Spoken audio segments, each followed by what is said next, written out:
नमस्कार। जिला शिक्षा एवं प्रशिक्षण संस्थान चरखारी महुआ से मैं प्रशिक्षु दीक्षा द्विवेदी आशा करती हूँ कि आप सभी इस महामारी के दौर में अपने अपने घरों में सुरक्षित होंगे। इस महामारी पर मैं कुछ अपने विचार प्रस्तुत करना चाहूँगी अपने पूरे संस्थान की ओर से। देखिए, कहीं ना कहीं इस प्रकृति को नाराज़ आपने और हमने ही किया है। क्योंकि प्रायः जो पशु पक्षी हमारे आसपास के वातावरण में रहते हैं, उनका भी उतना ही हक है इस प्रकृति में रहने का जितना कि आपका और मेरा। हमें कोई अधिकार नहीं है अपने जीव के स्वाद के लिए उनको मारने का, उनका मांस भक्षण करने का, क्योंकि आप और मैं मनुष्य हैं और मनुष्य को परमात्मा ने सर्वाधिक मानसिक, शारीरिक और भावनात्मक रूप से शक्तिशाली बनाया है। फिर उस समय कहाँ चली जाती हैं हमारी और आपकी भावनाएं, जब किसी असहाय पशु पक्षी को मारा जाता है सिर्फ कुछ क्षण के आनंद के लिए। पता नहीं क्यों आप और हम अक्सर ये सोचते हैं कि चलो कोई भी हम गलत कार्य कर रहे हैं, किसी ने देखा नहीं है, मगर ये गलत है। देखता है, कौन देखता है? वायु, पानी, भूमि, आकाश, जो प्रकृति है वो हमेशा हमारे साथ रहती है साए की तरह, और उसे हमारे अच्छे और बुरे की खबर होती है, जो कि समय समय पर उसका परिणाम हमें और आपको ही भुगतना पड़ता है। बुरे कर्मों का परिणाम पृथ्वी बुरा ही देती है, क्योंकि पृथ्वी जड़ है, वह किसी को क्षमा नहीं करती। हमने जो किया है, प्रकृति को नाराज किया है, पॉल्यूशन के रूप में हो, पशु पक्षियों को मारने के रूप में हो, फिर चाहे वह किसी के भी रूप में हो, हमने आपने ही नाराज किया है। उसका परिणाम भी ना कि हमारा देश अपितु पूरा संसार भुगत रहा है। इससे बचने के लिए आपको और हमें ही अग्रसारित होना पड़ेगा।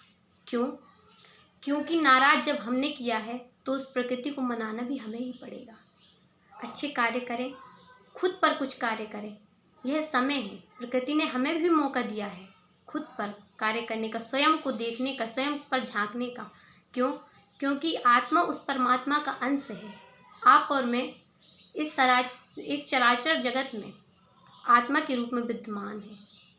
यदि हम स्वयं को जानते हैं, अपने भीतर झांकते हैं, अपनी आत्मा को जानते हैं, तो कहीं ना कहीं हम उस परमात्मा को जानते हैं। अपने अंदर इतनी अधिक शक्तियाँ होती हैं कि व्यक्ति चाहे तो कुछ भी कर सकता है। हम प्रायः जो महापुरुष हैं उनकी कहानियाँ पढ़ते हैं, सुनते हैं, जैसे स्वामी विवेकानंद है, महात्मा गांधी है। जब इनकी कहानियाँ हम सुनते हैं तो हम सोचते हैं कि ये कोई परम शक्ति रहे होंगे।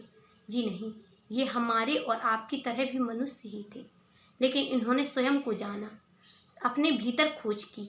शायद जिस प्रश्नों के उत्तर, जिस भावनाओं को हम बाहर भौतिक जगत में ढूंढ रहे होते हैं, कहीं ना कहीं भी हमारे अंदर ही विद्यमान है। हम स्वयं पर कुछ कार्य कर सकते हैं, और ये लॉकडाउन में बहुत ही अच्छा मौका है अच्छी अच्छी पुस्तकें पढ़ने का, अपनी कला, संगीत, अध्यात्म से जुड़ने का, उस परमेश्वर से जुड़ने का बहुत ही अच्छा समय है। लेकिन इस महामारी के लिए जो कोविड-19 के रूप में है, उससे बचने के लिए आपको और मुझे सरकार का सहयोग करना होगा। सरकार के दिए हुए निर्देशों का पालन करें, अपने आसपास साफ सफाई रखें। हम अपनों से प्रायः दूर हो रहे हैं, मानसिक और भावनात्मक रूप से।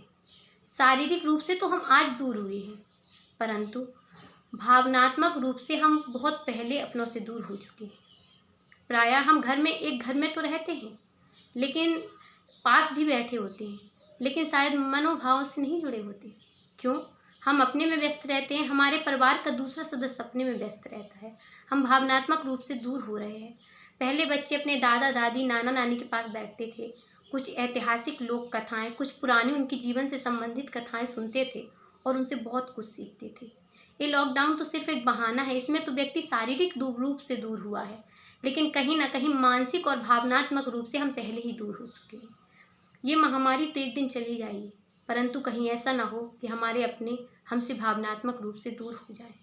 शारीरिक दूरी बनाए रखिए, परंतु भावनात्मक और मानसिक रूप से एक दूसरे से जुड़े रहिए। यह समय है साथ मिलकर चलने का, एक दूसरे का सहयोग करने का और इस महामारी से लड़ने का।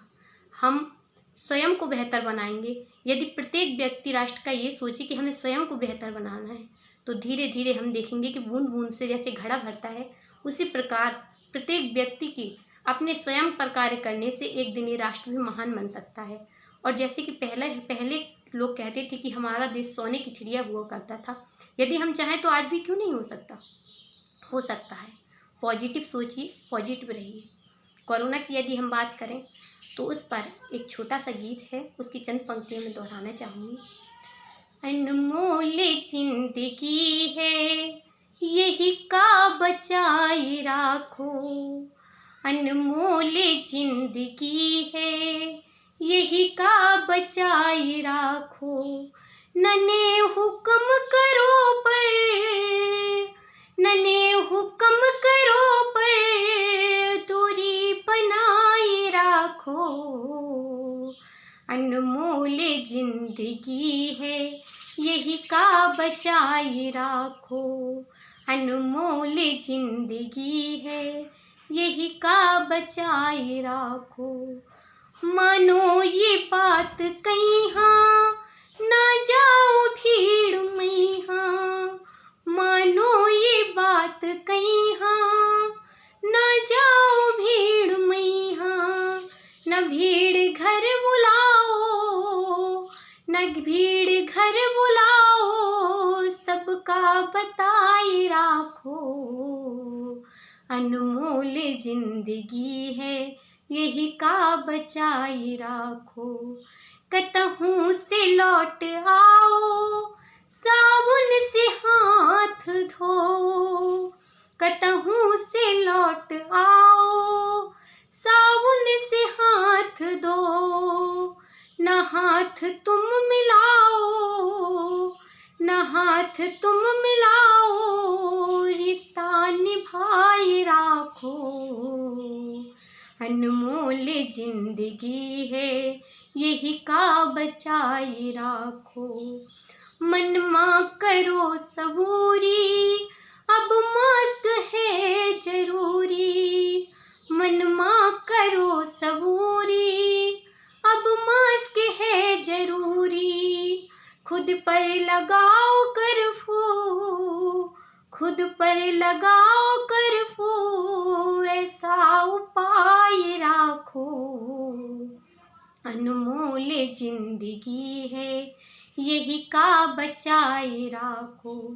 जो बढ़ गवा कोरोना तो आई सब करोना, जो बढ़ गवा कोरोना तो आई सब करोना, अज्ञानिकों न कोना, अज्ञानिकों न कोना, मन का मनाए राखो, अनमोल जिंदगी है यही का बचाए राखो, नन्हे हुक्म करो पर दूरी बनाए राखो, अनमोल जिंदगी है यही का बचाए राखो, अनमोल जिंदगी है यही का बचाए राखो।